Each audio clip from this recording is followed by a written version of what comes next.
My name's Janelle Orsi, and I'm a sharing lawyer. So that means that I help people share housing and share cars, form cooperative businesses, do urban agriculture, start local currencies, barter, that kind of thing. And it's kind of a long path that got me here. I wouldn't say there's like a defining moment that made me think, oh, I'm going to be a sharing lawyer, because probably all throughout my adult life I've just sort of assumed that the work I was going to do was going to be related to making the world a better place. And I guess I've just always sort of felt like, well, people shouldn't have to struggle, and life should be fun. And I had a fun life growing up, and I was homeschooled. I got to spend a lot of my time doing creative things, and I sort of feel like people shouldn't be born into a world where they're going to have to grow up and struggle and really feel constantly inadequate, that they're not able to meet their needs. And so I've always been involved in social justice causes, and I went to law school because I sort of feel like, well, lawyers have power to change the system, and though I didn't really know exactly what it would look like to be a lawyer, I just sort of, a lot of people persuaded me that if I wanted to make a difference in the world, being a lawyer would be a good idea. So I did go to law school, and I realized that I wasn't really a natural at the adversarial approach to lawyering, because even though I felt angry about the state of the world, it didn't feel right to just keep fighting all the time. It just didn't feel like the kind of attitude I want to put out in the world. There was a point in my third year of law school where it just sort of hit me that even though there's so many people around us in society who are feeling inadequate and unhappy and really struggling to meet their needs, that there's actually so many resources out there to meet our needs. It's just the way that those resources are being used. And in this society, we have an expectation that we're all going to grow up and own a house and own a car or two or three, and just fill our homes with all the stuff that we could ever need, and hoard wealth, accumulate a lot of money that we're going to be able to retire on. And so it's such a high bar for people to meet, and most people can't meet it. And so we go around feeling inadequate, but I think that what we really need is just to meet our basic needs for housing and food and water and community, and the resources we need for that are there. It's just a matter of sharing them. So it kind of did hit me at some point, like sharing, that's the key. That's something that can be really powerful. It's just something that we're not used to doing because we have this expectation that we're going to meet our needs alone. So I started to think about what's involved in sharing, and it's about people creating relationships with each other and working together, and I also started to think about the legal barriers to sharing, and realizing that it's not common for people to buy a house together and to get financing together. It's not common for people who don't live together to co-own a car, like neighbors to co-own a car. And our legal system's not set up for it. Our mortgage companies kind of go, huh? And the car insurance companies are just like, oh no, we can't do that. And a lot of the ways that communities can come together and help each other, like if someone's starting a local business and they want to get everyone in their community to invest, it's really hard to do that because of securities laws. So there's just all of these barriers to people helping each other out. So I decided to become a sharing lawyer. I decided I could probably spend my entire career trying to figure out how people can share. And in law school, I did take a mediation class, which was just like groundbreaking for me.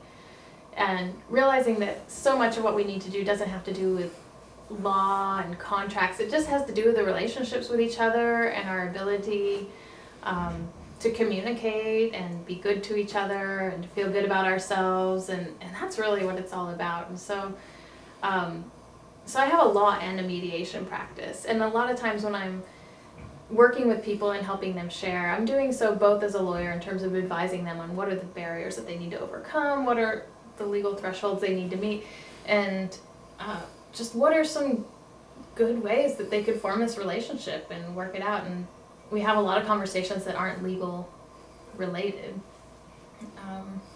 but that I think are the most fundamental piece of the sharing solution. So I'd say about half my clients are people who share housing, so they're coming together to maybe buy a duplex or even a single family home that maybe two families are going to share, or they're buying land in a more rural area and they're going to build an eco village, or they're buying a large multiplex building to turn it into co-housing.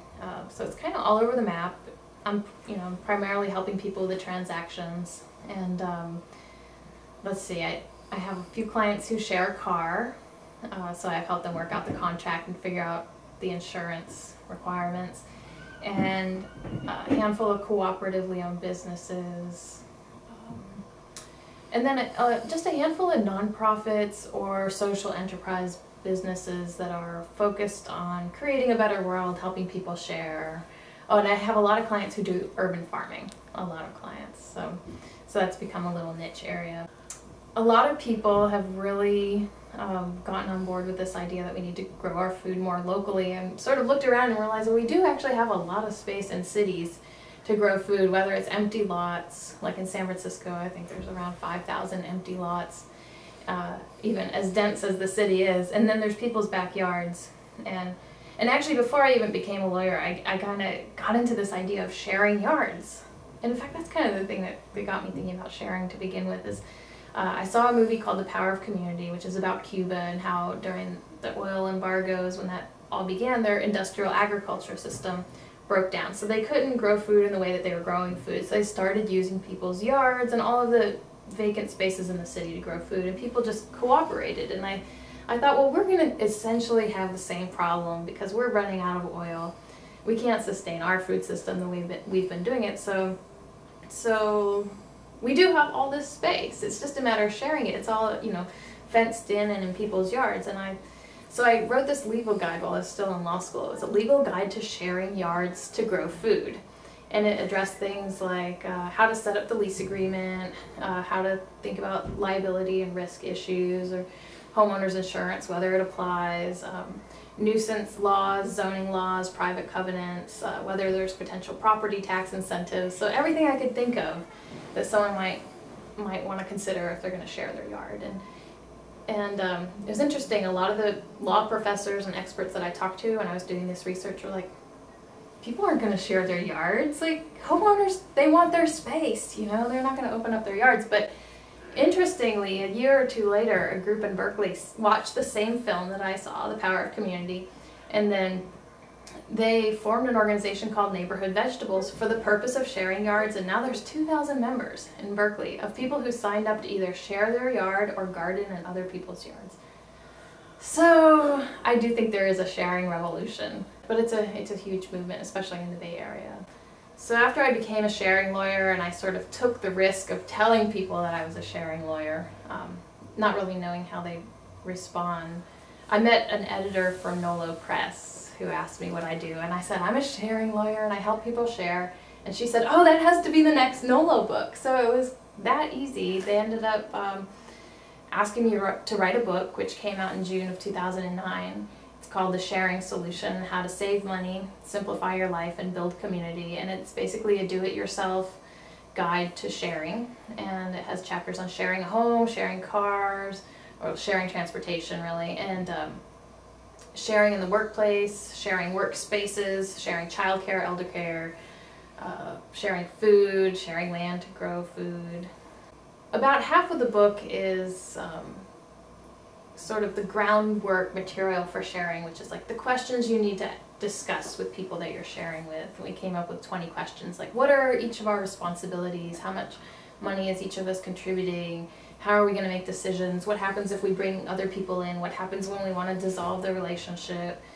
And there's also a chapter on dispute resolution, communication, having meetings, talking about difficult issues, which inevitably are going to come up when you're sharing with people, or letting people into your life more than you're used to. And so yeah, that's the sharing solution.